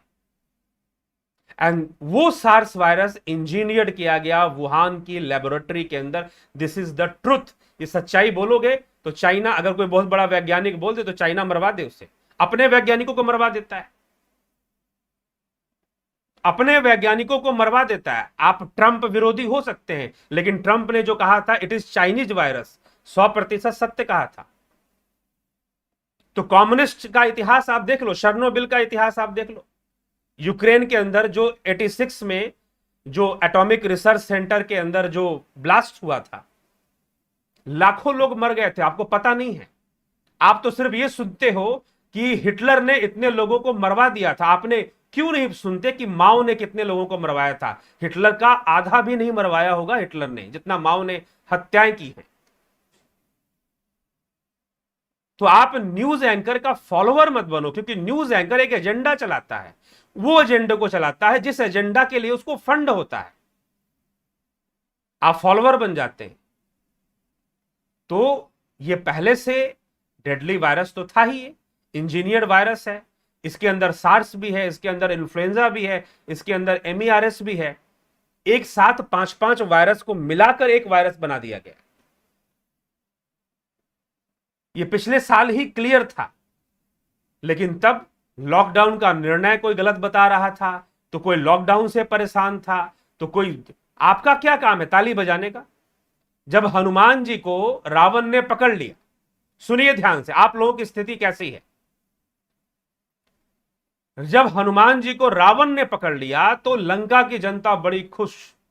सुंदरकांड में इसका वर्णन आता है, जाकर आप पढ़ सकते हैं। इसलिए रामचरितमानस में सिर्फ राम की कोई कथा नहीं है, बहुत सारी नीतियां, बहुत सारी गूढ़ बातें हैं, सामाजिक कई बातें हैं। तो जब वहां पर हनुमान जी को पकड़ लिया जाता है तो लंका की जनता बड़ा गुणगान करती है कि देखो, देवताओं के द्वारा यह भेजा गया बानर कितना शक्तिशाली है, और हमारे राजा ने इसको पकड़ लिया। पकड़ लिया, देखो इसको पकड़ लिया, इसकी पूंछ में आग लगाई जाएगी। लंका की जनता बड़ी खुश, अपने राजा का गुणगान कर रही है। कुछ ही देर में सीन बदल गया, हनुमान जी के पूंछ में आग लगाएगी, हनुमान जी उड़ गए और लंका में आग लगाने लगे। सारे बिल्डिंगों पे चढ़ चढ़कर, घरों में घुस घुस कर आग लगाने लगे। पूरी लंका धू धू करके जलने लगी। जनता इधर उधर भागने लगी, जनता चिल्लाने लगी। क्या चिल्लाने लगी? अरे हमने पहले ही कहा था राजा मूर्ख है, ये रावण महामूर्ख है, अपने मरेगा हमें भी मरवाएगा। हमने कहा था ये शक्तिशाली बानर देवताओं का भेजा हुआ है, इससे इसके पंगा मत लो। हम तो पहले से समझा रहे थे अपने राजा को। तो जनता की स्थिति ऐसी है भैया, क्या कहे, लोगों की ये हालत है। और मीडिया वाले क्या है, जिसके लिए उनको फंड मिलता है उस फंड में बोलते हैं वो। उनको कोई मतलब नहीं है कितने जाने जाएंगे, कितने प्राण जाएंगे, उनको अपना एजेंडा चलाना है। न्यूज सुनो, उस एजेंडे को छोड़ दो। एजेंडा चलाने में ये लोग थोड़ी खबर भी सुना देते हैं, कितना सही कितना गलत, कितनी खबरें दबा जाते हैं क्या पता, नहीं बताते हैं। ठीक है, तो it is a 100% Chinese engineered virus जिससे आप झेल रहे हैं। ठीक, तो अब तो आ गई है ना, अब तो आ गया है, वो जाने का तो नाम लेगा नहीं, जाने का कोई मतलब भी नहीं उसका। बीमारियां जाती नहीं है, आपको उसके साथ जीना पड़ता है। तो आप पॉजिटिव होते हुए, सकारात्मक होते हुए, आप जितना इसको, क्योंकि इसके सिम्टम समझ में नहीं आते लोगों को, किसको क्या शुरू हो जाए, किसको टाइफाइड जैसा सिम्टम आता है, किसी को स्किन प्रॉब्लम आनी शुरू हो जाती है, किसी को लूज मोशन भी शुरू हो जाता है। मैंने कई लोगों से मिला, पता किया, बोलते हैं इसमें। लेकिन फाइनली लंग पर अटैक होता है और लंग को पूरा जाम करने लग जाता है। कुछ केसेस में विदिन 1 वीक पूरे लंग को खत्म कर देता है। 80 to 85% लंग को इन्फेक्ट कर देता है एक हफ्ते के अंदर अंदर, 5 दिन के अंदर अंदर। ऐसे भी केसेस हैं। ब्रीदिंग प्रॉब्लम होगा, ऑक्सीजन लेवल गिरना शुरू होगा, और गिरते गिरते एकदम वो चला जाएगा, ना के बराबर लेवल पे आ जाएगा। डॉक्टर सीधा बोल देगा कि अब कुछ नहीं रखा। आप ऑक्सीजन दे देकर कितना दिन तक जिंदा रख सकते रखिए, लेकिन रिकवरी पॉसिबल नहीं है। कई ऐसे केसेस मिल गए। ठीक है, तो इसीलिए अपने स्वास्थ्य का ध्यान रखें, अपने रेस्पिरेटरी सिस्टम को मजबूत रखिए, अपने इम्यूनिटी पावर को सही रखिए। गलत खान पान, और देखिए कुछ भी हो, कहीं से भी वायरस आ रहा हो, आप ये जो कमेंट में इन्होंने कहा जो कि राजनेताओं ने सत्यानाश कर रखा है, इसीलिए मुझे ये सारी बातें, चाइना वाली बातें और ये सारी बातें बोलनी पड़ी। पिछले साल ऐसे मीडिया चैनल जो लॉकडाउन की निंदा कर रहे थे, गलत ठहरा रहे थे कि लॉकडाउन गलत था, ये गलत था, वो गलत था, इतना नुकसान तो हो ही नहीं रहा है, लोगों का बिजनेस खराब कर दिया, ये कर दिया, बात कर रहे थे। तो भाई करो बिजनेस, लॉकडाउन नहीं लगाया जाएगा। बहुत सारी बातें हैं, बहुत तरह की चीजें हैं इसमें। तो इसीलिए अब तो समस्या ऐसी है ना कि नेताओं को जो करना था कर दिया, मीडिया वालों को जो करना था कर लिया। अब आपको देखना है कि आपने क्या करना है, हमें क्या करना है। ठीक है, तो जो हमें करना है उसको समझिए। अब कुछ रखा नहीं है, जब मुसीबत सामने है तो अब हमें ही करना है जो करना है। तो यह भी आप समझ सकते हैं कि अब जो समस्या सामने है उसको करना है।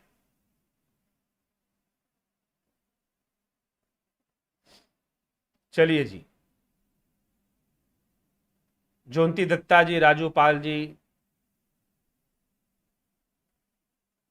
हेलो। आवाज तो चली रही है, आवाज कैसे नहीं है? ठीक है। जय श्री राम, आनंद ठाकुर, भूप सिंह खीचर, अमृत सिंह, ठीक है।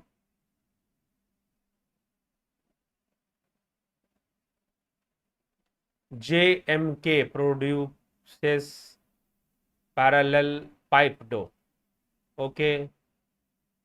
पोट्रिनोलो रंगिलो गिस्टा, मैं ब्राजील हूं।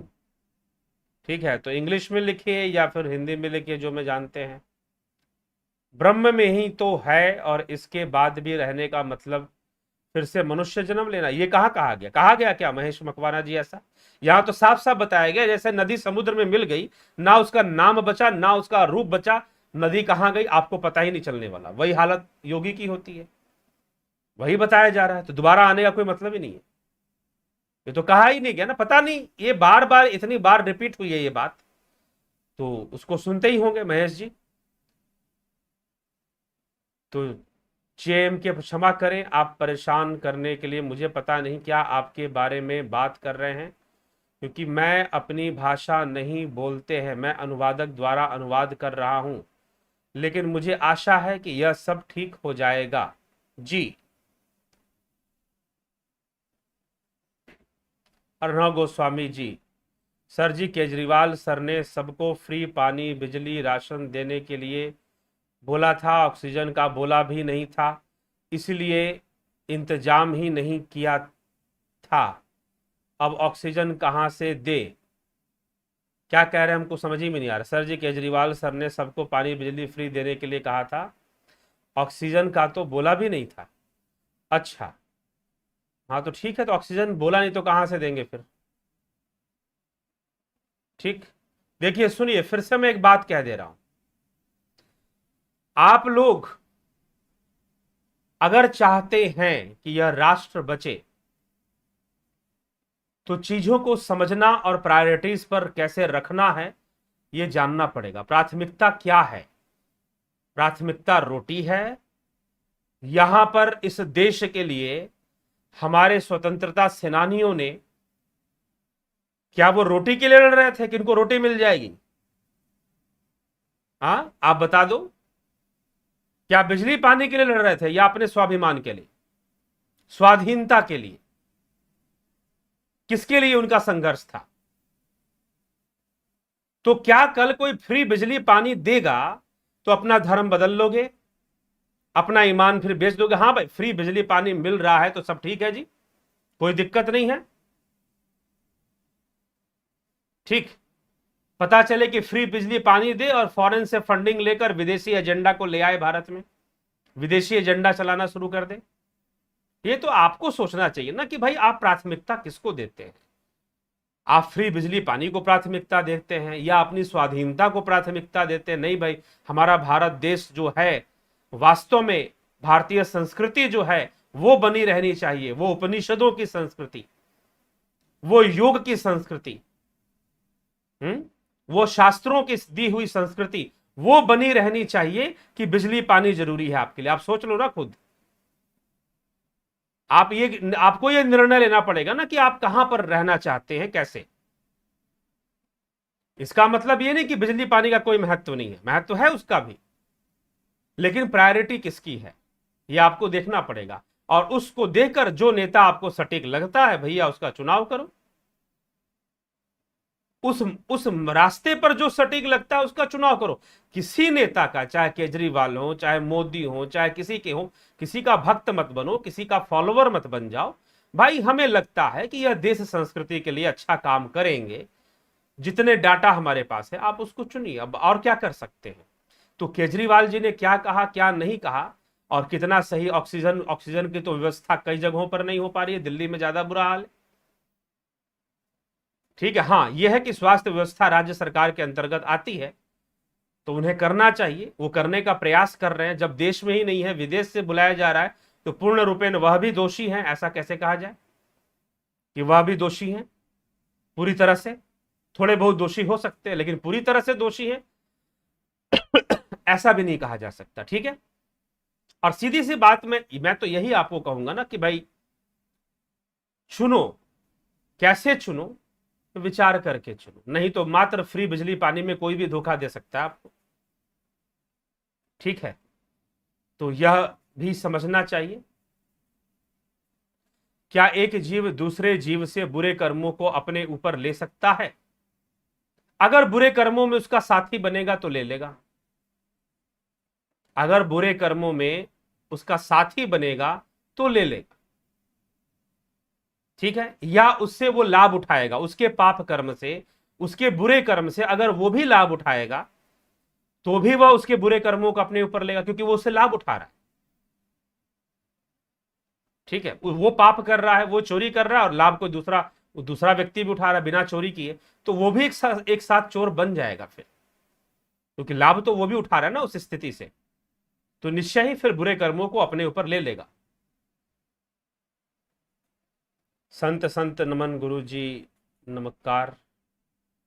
प्रभात करावदर जी, पारजी ठाकुर जी, रचना जी, सेंट जी, स्मिता सोन, आप उपनिषद समझाने का एक अच्छा प्रयास कर रहे हैं, धन्यवाद। ईश्वर भाई राबरे जी, ब्रह्म की प्राप्ति के बाद तुरीय अवस्था आती है क्या? जी नहीं, तुरीय अवस्था ब्रह्म प्राप्ति से पहले ही आ जाएगी। तुरीय अवस्था ब्रह्म साक्षात्कार का विषय है, ज्ञान का विषय है, ना कि मोक्ष का विषय है। उसके बाद मोक्ष की यात्रा शुरू होगी।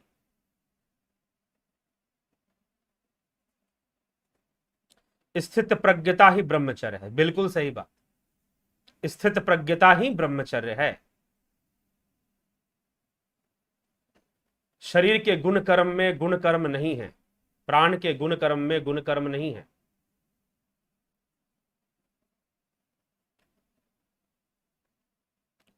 शरीर के गुण कर्म में मेरे गुण कर्म नहीं है, प्राण के गुण कर्म। ठीक है जी, ब्रह्म तो सर्जन विसर्जन करता रहता है, तो क्या ये उसके कर्म ही हुआ ना? जी नहीं, कर्म नहीं है उसका ये, क्योंकि उस कर्म तब होता है जब उसकी नीयत हो, जब इंटेंशनल हो, जब भावना हो। या उसका कोई भावना नहीं है, यह तो उसकी स्वाभाविक क्रिया है, वह होता ही रहता है। और सर्जन विसर्जन इंद्रिय विषय है।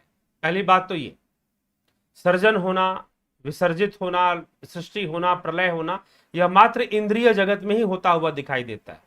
सत्य तो यह है कि ऐसा भी कुछ नहीं हो रहा कि सृजन हो रहा हो और विसर्जन हो रहा हो, सृष्टि हो रही हो और प्रलय हो रहा हो। दृष्टा भाव का भी लय होना चाहिए, वो भी हो जाता है अंत में, कैवल्य में वो भी हो जाएगा। ब्रह्म में रहने से मोक्ष संभव होगा, ब्रह्म उपासना से मोक्ष संभव होगा। नीरव कौर, यह आर्य समाज वाले लोग अहम ब्रह्मास्मि का विरोध क्यों करते हैं? पता नहीं क्यों करते, मुझे नहीं पता। वो कहीं ना कहीं ईश्वरवाद में मानते हैं, उनको लगता है कि बादलों के ऊपर कोई सत्ता शायद बैठी हुई है जो भावनाओं को सुन लेती है, जो कुछ कर देगी, जैसे कि क्रिश्चियनिटी के अंदर किसी, या फिर मजहबियों के अंदर किसी एक खुदा को मान लिया जाता है, तो शायद वो कहीं ना कहीं इस प्रकार के ईश्वरवाद की धारणा रखते हो। लेकिन कई आर्य समाजी मुझे ऐसे मिले जो ऐसी कोई धारणा नहीं रखते, उन्हें अहम ब्रह्मास्मि से कोई विरोधाभास नहीं है, आपको मिले होंगे शायद। तो इसीलिए ऐसी भी कोई बात नहीं है। हां, किसी ऐसे ईश्वर को मानना जो आपके जीवन में कुछ शायद चमत्कारी ढंग से कुछ कर देगा। हाँ, एक नियम के अंतर्गत, एक विधान के अंतर्गत ईश्वर के भी कार्य होते हैं, वो एक फिक्स, एक प्रोटोकॉल में ही चीजें चलती हैं। ठीक है, अनायास ही कुछ नहीं हो जाता। तो वहां पर जो किताबें लिखी गई पश्चिम के अंदर कि भाई हमारी किताब पर चलोगे तो ऐसे ऐसे चमत्कार होगा, तुम्हें जो है हेवन में जाओगे, हेल में नहीं जाओगे। ठीक है, इस तरह की बातें की जाती है वहां पर। तो यहां पर नहीं है। अहम ब्रह्मास्मि का विरोध क्यों का, किस कारण से करते हैं, कहीं बताइएगा आप। कि अहम ब्रह्मास्मि का, हाँ एक अहम ब्रह्मास्मि का विरोध इस कारण से भी हो सकता है कि भाई अहम ब्रह्मास्मि कहने मात्र से तो कुछ होने वाला नहीं है, आपको उपासना करनी पड़ेगी ना, ब्रह्म उपासना करनी पड़ेगी, आपको साधना करनी पड़ेगी। जब आप साधना करेंगे तभी जाकर ही सब कुछ होने वाला है। तो बिना साधना किए कोई अब दावा करे कि अहम ब्रह्मास्मि और मैं ही ब्रह्म हूं, मैं ही ब्रह्म, तो ऐसा कहने से नहीं हो जाएगा। आदि गुरु शंकराचार्य ने भी ऐसी भावना करने के लिए इसलिए कहा है ताकि तुम ऐसी भावना से स्वयं को सांसारिक विषयों से मुक्त कर पाओ। तुम अपने आप को सांसारिक विषयों में लिप्त रहकर अपने जीवन को दुखी ना करो। तुम तो इन सबसे श्रेष्ठ हो, तुम तो ब्रह्म स्वरूप हो, मंतु ज्योत स्वरूप है अपना मूल पहचान। ठीक है, संतों की वाणी, गुरुओं की वाणी है। तो अपने मूल को पहचानो, स्वरूप की उपलब्धि। अगर शंकराचार्य अहम ब्रह्मास्मि कहते हैं तो पतंजलि भी तो कहते हैं तदद्रष्टु स्वरूपे अवस्थानाम, तदद्रष्टु स्वरूपे अवस्थानाम, पतंजलि भी ऐसा कहते हैं। ठीक है, तो स्वरूप की जानना, स्वरूप ही ब्रह्म स्वरूप है, हमारा वास्तविक स्वरूप ही ब्रह्म है। तो यह विषय है। तो आर्य समाज में ऐसा कहा जाता है। मैं कई आर्य समाजी लोगों को जानता हूं, परिचित हूं उनसे, मुझे तो कोई ऐसा नहीं मिला जो इस विषय पर संघर्ष कर रहा हो। अगर आपको मिला हो तो आप जरूर यह बात उनसे चर्चा करें।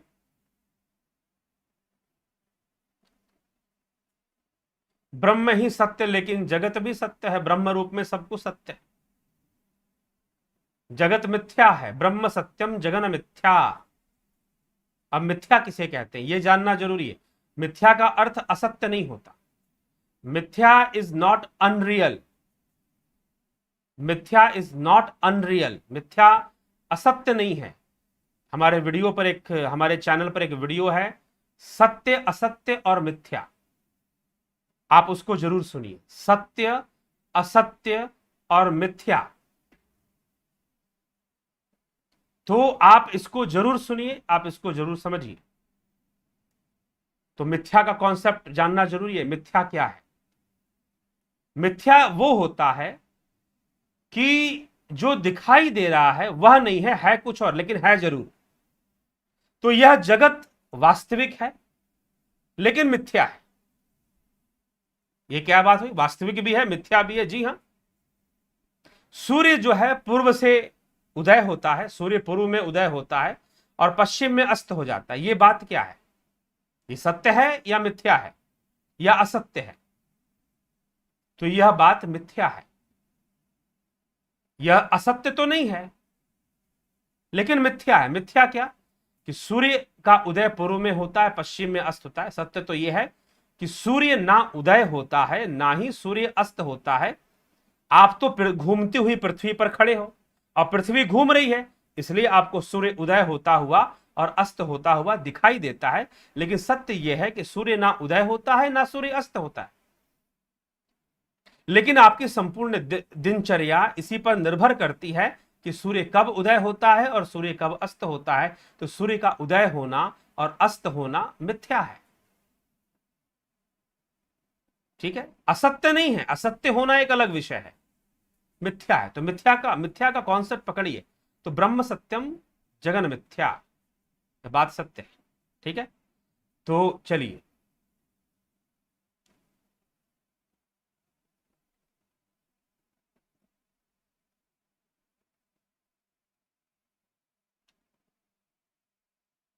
जो आया है सो जाएगा। कोरोना भी चला जाएगा क्योंकि बीच में प्रकट हुआ है तो जाएगा। सब बीच में चले जाते हैं, इसका क्या है? सबका समय आता है भाई। ये तो एक बात समझाई जा रही है कि भाई आपको अपने आप को बना लेना है। बीमारियां तो रहती ही रहती हैं, हर जगह हैं, ये भी रहेंगी, लेकिन स्वयं को बना लेना है कि हम इन बीमारियों से लड़ पाए। Why Shri Krishna Lord Rajiv Shahji, why Shri Krishna Lord has said in Gita to chant his name to get salvation. It is indicated that this is the only purpose of life as per Gita. अब पूरा श्लोक पढ़िए, आसपास की भी चीजें पढ़ लीजिए, पता चल जाएगा। And what is the name of Krishna? Who is Krishna? अव्यक्तम अक्षरम, अव्यक्त अक्षर, अव्यक्त अक्षर। What is अव्यक्त अक्षर? What is the name of Krishna? He is not asking to recite Krishna Krishna Krishna Krishna Krishna, Om इति अक्षरम। क्यों ओम की महिमा क्यों भगवान कृष्ण गा रहे हैं फिर, ये बताइए। ठीक है, ओम की महिमा कृष्ण क्यों गा रहे हैं, और व्हाट हु इज कृष्णा। जब कृष्ण कह रहे हैं कि मैं ब्रह्म हूं, तो his not indicating towards body, वह अपने शरीर की ओर इंडिकेट नहीं कर रहे हैं, ध्यान रखिए। जब कृष्ण कह रहे हैं कि मैं ब्रह्म हूं, तो वो अपने शरीर को नहीं कह रहे हैं ब्रह्म, ये ध्यान रखिएगा। क्योंकि कृष्ण ने पहले ही स्वीकार कर लिया, बहुनी मैं व्यतीतानी जन्मानी तव चार्जुन तान्यहम वेद सर्वानी ना तुम वेद परम तक। तेरे मेरे बहुत सारे जन्म हो चुके, तेरे मेरे बहुत सारे जन्म हो चुके हैं, अर्थात यह भी एक जन्म है। जैसे पिछले जन्मों में मैंने देह का त्याग कर दिया, इस जन्म में भी कर दूंगा। तो Krishna is not a physical body, Krishna is not a physical form, Krishna is not a statue, Krishna is your soul. अहम आत्मा गुडाकेश सर्वभूताश स्थित। हे अर्जुन, मैं सबका आत्मा होकर, मैं सबका आत्मा होकर सबके भीतर स्थित हूं। Original form of Krishna. Then what is his name, अव्यक्त अक्षर इत्युक्तस्तमाहु परमाम गतिम। ही इज अव्यक्त अक्षर, cannot be pronounced, you cannot pronounce that word, अव्यक्त अक्षर। ठीक, तो इसीलिए नाम, कृष्ण का नाम क्या है वो अलग विषय है। वो कोई कृष्ण कृष्ण नहीं है, और कृष्ण का रूप कोई कृष्ण का शरीर नहीं है, वो तो सबकी आत्मा है। अहम आत्मा गुडाकेश, मैं सबकी आत्मा हूं। ठीक है, ये समझ। वाई श्री कृष्ण। ठीक है, आत्मा भगवान नारायण बरल गेमिंग, आत्मा भगवान के अंश है, तो क्या सतचित आनंद आत्मा में भी उपस्थित है? बिल्कुल, आत्मा भगवान के अंश नहीं है, आत्मा ब्रह्म है। अयम आत्मा ब्रह्म, भगवान थोड़ा सा अलग विषय हो जाता है। तो निर्मला बात्रा जी, मनीष जी नमस्कार। महात्मा बुद्ध भीष्म पिता महात्मा बुद्ध भीष्म पिता महाहद seen their past 50 or 100 life, do they get moksha after that? Do they get moksha? I don't know. Did they get? Yes. Buddha के बारे में हम निर्वाण कह सकते हैं, भीष्म के बारे में, हाँ उनके बारे में भी हम कह सकते हैं, क्योंकि उन्होंने भी सब कुछ जानकर अपनी इच्छाओं को पूर्ण कर लिया था। एक लंबी आयु जीकर उनकी अंतिम इच्छा थी महाभारत का युद्ध देखना, वो भी उन्होंने देख लिया था। कह सकते हैं बुद्ध ने तो निर्वाण प्राप्त किया, बिल्कुल प्राप्त किया, क्योंकि वह उसका मार्ग देने में सक्षम थे। उन्होंने लोगों को योग का मार्ग दिया, विपश्यना का मार्ग दिया, अष्टांगिक मार्ग दिया। तो definitely when he has the path, definitely he went through the path। तो हम ये कह सकते हैं कि बुद्ध को निर्वाण हुआ। भीष्म के लिए भी हम कह सकते हैं, लॉजिकली जो हमने सुना है, जो जाना है, उसके आधार पर। क्योंकि वही बात है ना, आपसे अगर मैं कहूं समुद्र में जाओ, गंगा नदी ढूंढ के दिखाओ, क्या आप दिखा सकते?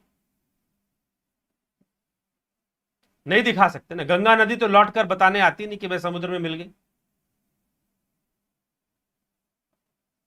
ठीक है, तो यही बात है। तो इसीलिए they have given the path of nirvana, path of yoga. तो हम कह सकते हैं कि उनको निर्वाण हुआ। और देखिए सबसे बड़ी बात क्या है, मैं एक बात जरूर यहां पर कहता हूं, और घुमा फिराकर उपनिषदों में भी ऐसी चर्चा आ जाती है, मात्र निर्वाण की बात नहीं है। योग का जो मार्ग है वह जीवन जीने की कला है, जीवन को समझने की कला है। क्योंकि जब तक हम योग के मार्ग पर चलकर अपने इंद्रियों, अपने विचारों को अपने नियंत्रण में नहीं ले आ पाते, तब तक हमारा जीवन सुखद नहीं हो सकता, शांत नहीं हो सकता, सुचारू ढंग से नहीं चल सकता। हम फुटबॉल की गेंद की तरह कभी इस टीम वाले ने मार दिया तो कभी उस टीम वाले ने मार दिया, हमारा चलता रहेगा। रिश्ते नातों में भी झंझट चलता रहेगा, असंतोष बना रहेगा। धन होने के बाद भी, परिवार होने के बाद भी, अच्छे रिश्ते नाते बनने के बाद भी कमियां रहेंगी और जीवन हमें दुखी लगता रहेगा, अशांत लगता रहे, ये चलता रहेगा। ठीक है, तो इसलिए योग विज्ञान, वेदांत विज्ञान जरूरी है।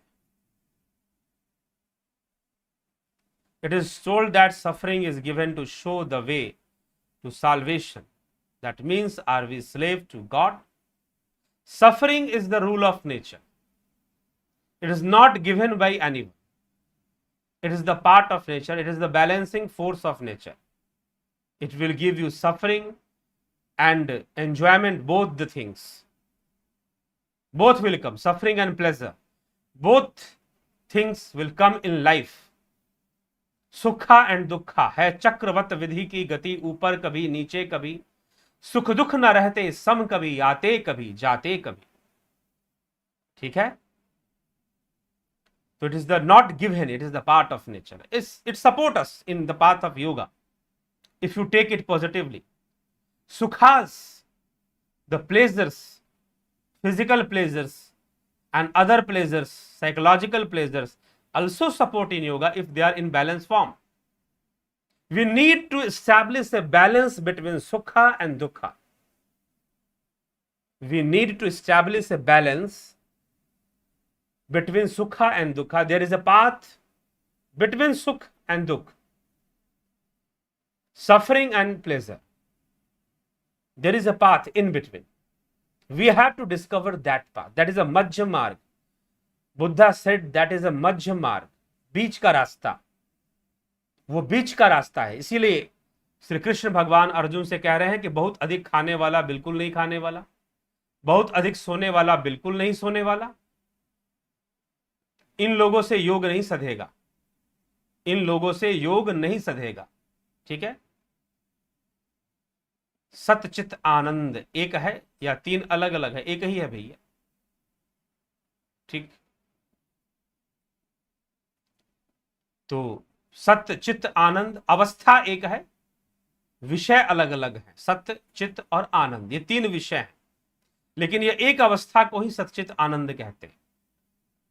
सत्य विषय है सत्य का, चित्त विषय है चित्त चेतना का, और आनंद विषय है अनुभूति का।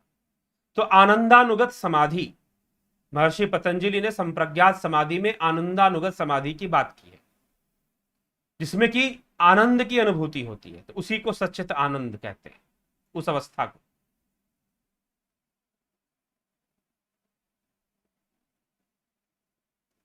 चलिए मित्रों, तो इसी के साथ आज की सभा को यहां विराम देते हैं। काफी लंबा समय दिया गया कोरोना और कई कारणों से। आज तो हमें चर्चा करते हुए बातों को समझना है और कोरोना से अपनी रक्षा करनी है, इसके प्रति सीरियस रहना है। मैं बताऊं, मैं ऐसे लोगों से आज मिलकर आया हूं।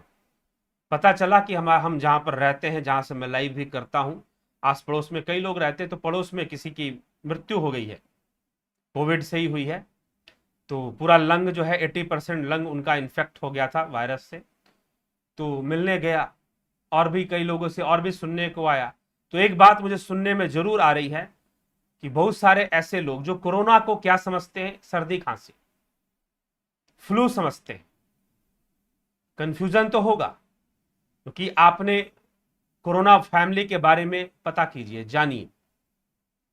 और WHO ने पूरी रिपोर्ट जारी कर दी थी, what is corona, what is corona family, what is the history of corona family, Hindi में भी और अंग्रेजी में भी। लेकिन लोगों ने शायद इतना ध्यान नहीं दिया। इंटरनेट यूज करते हैं लोग कि WHO के वेबसाइट पर जाकर कोरोना फैमिली का जो इतिहास बताया जा रहा है उसको अध्ययन करें। बाद में यह खबर भी आई कि it is a engineered virus in Wuhan laboratory, कि इन सभी कोरोना वायरस के जितने भी बड़े बड़े वायरस जिन्होंने पहले बहुत आतंक मचा रखा था, कुछ उन सब को लेकर कुछ एक नया वायरस डेवलप किया जा रहा है। ऐसी बातें भी चर्चा में आ गई। तो वो सारी चर्चाएं थी, पहले से थी।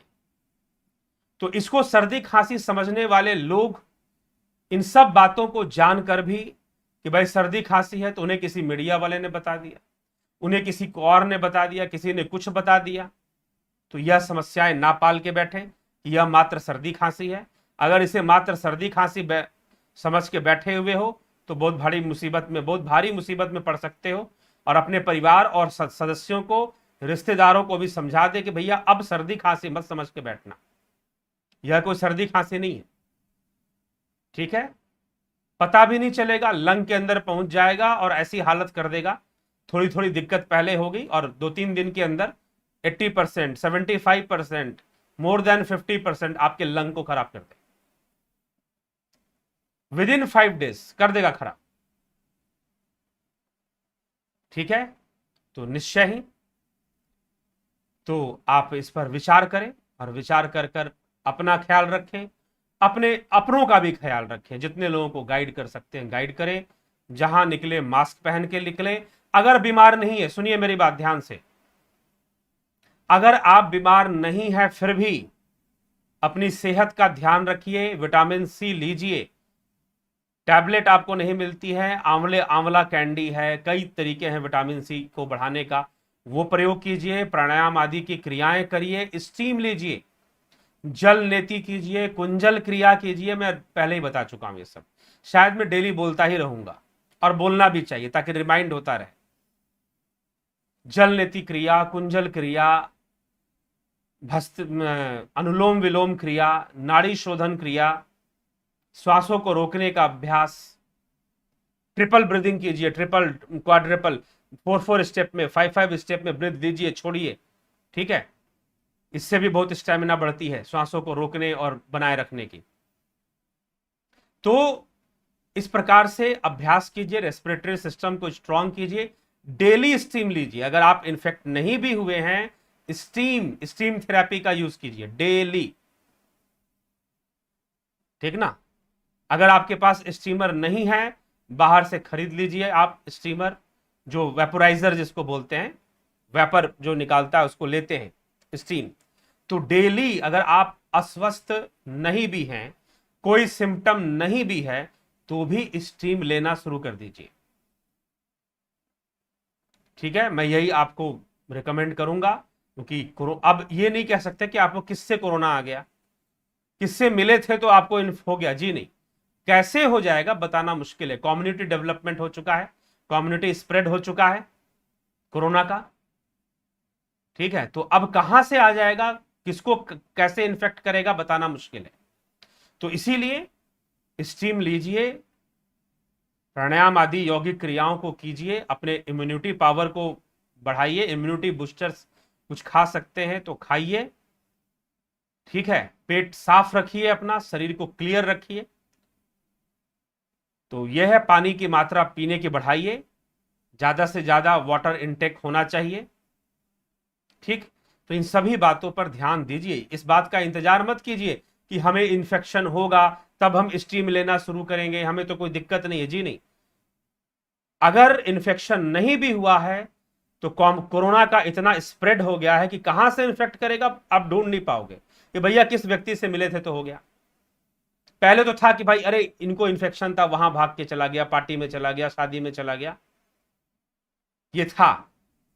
लेकिन अब नहीं है, अब कहां से कैसे क्या कोरोना का इन्फेक्शन आपको हो जाए बताना मुश्किल है। तो इसीलिए डेली स्टीम लेने का काम कीजिए, श्वासों को रोकने का प्रैक्टिस, ऑक्सीजन लेवल को कैसे हम इंक्रीज कर सकते हैं इसका प्रैक्टिस। अब इसको अपना पार्ट ऑफ लाइफ बना लीजिए, पार्ट ऑफ लाइफ। मैंने पहले बोला ना कि कोरोना के साथ जीना ही पड़ेगा, दूसरा कोई विकल्प नहीं। कितना दवाइयां खाओगे, वैक्सीन भी ले लोगे, कितने साल काम करेगा, ठीक है। तो यही है कि अपने आप को मेंटेन कीजिए, नहीं भी कुछ हुआ है तो भी सारे प्रिकॉशन लीजिए, ठीक है। इम्यूनिटी बूस्टर्स जो भी थोड़े बहुत ले सकते हैं लीजिए। अनावश्यक परेशान भी होने की जरूरत नहीं है, डरने की भी जरूरत नहीं है, वो इतना भी वो चीज नहीं है। लेकिन फंस रहे हैं वही लोग जिन्होंने बिल्कुल ध्यान नहीं दिया है और जिनकी उम्र बहुत ज्यादा हो चुकी है, पहले से भी शरीर बहुत कमजोर है, इम्यूनिटी पावर बहुत लूज हो चुका है, ठीक है। जो पहले से भी बहुत कमजोर है, तो वैसे लोग बेचारे लोग फंस जा रहे हैं और जिन्होंने ध्यान नहीं दिया। अगर कम उम्र में किसी की मौत हो रही है तो ज्यादातर ऐसे लोग हैं जिन्होंने कोरोना को सर्दी खांसी समझा और मास्क पहनने को मजाक समझा। ठीक है, तो ये आप ध्यान रखिए। तो इसीलिए किसी के चक्कर में ना पड़िए, कोई एजेंडावादी मत बनिए। वास्तव में मानवता के बारे में, देश के बारे में हम सोचेंगे तो हम किसी को फॉलोअर नहीं, भाई जो अच्छा कह रहा है, जो पते की बात बता रहा है, उसको हमें समझना चाहिए। ठीक, तो जो लोग ये समझे हैं कि कोरोना कुछ नहीं है, कुछ नहीं है, ऐसा ना, कोरोना फैमिली के इतिहास को पढ़ेंगे तो समझ में आए। ठीक है, चलिए इसी के साथ हम चलते हैं, विचारों को यहां विराम देते हैं। अपना ख्याल जरूर रखें और अपनों का भी ख्याल रखें। बहुत बहुत आभार।